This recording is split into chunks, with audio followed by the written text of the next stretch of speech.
നമ്മുടെ പുതിയ വീട്ടിലേക്ക് എല്ലാവർക്കും സ്വാഗതം. ഇന്നത്തെ നമ്മുടെ ടാർഗറ്റ് എന്ന് പറയുന്നത് 500 ലൈക്സ് ആണ്. ഇന്ന് നമ്മൾ വന്നിരിക്കുന്ന സ്പോട്ട് എന്ന് പറയുന്നത് തമിഴ്നാട്ടിലെ അമരാവതി എന്ന് പറയുന്ന സ്ഥലത്താണ്. ഇവിടുത്തെ പ്രത്യേകത എന്ന് വെച്ചാൽ ഇവിടുത്തെ മുതലകളും അതോടൊപ്പം അവിടുത്തെ ഡാമുമാണ്.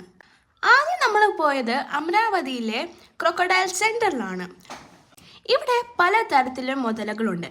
പക്ഷേ ഇവിടുത്തെ ഫേമസും അധികം കാണപ്പെടുന്നതും മുഗർ മുതലകൾ എന്ന് പറയുന്ന ഇനമാണ്. സൗത്ത് ഇന്ത്യയിലെ തന്നെ ഏറ്റവും വലിയ ക്രൊക്കഡൈൽ സെൻറ്ററാണ് ഇത്. പിന്നെ അവിടെ നമ്മൾ കണ്ടതെന്ന് പറഞ്ഞാൽ ഒരു കാട്ടുപന്നിയാണ് കേട്ടോ അവിടെ കണ്ടത്. അത് കഴിഞ്ഞാൽ നമ്മൾ അടുത്തത് പോയത് അമരാവതി ഡാമിലാണ്.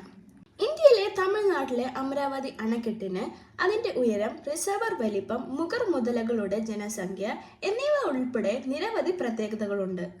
അപ്പോൾ നിങ്ങൾക്ക് ഈ വീഡിയോ ഇഷ്ടപ്പെട്ടാൽ ലൈക്ക് ചെയ്യുക, ഷെയർ ചെയ്യുക, സബ്സ്ക്രൈബ് ചെയ്യുക, അതോടൊപ്പം കമൻറ്റ് ചെയ്യാൻ മറക്കല്ലേ കേട്ടോ.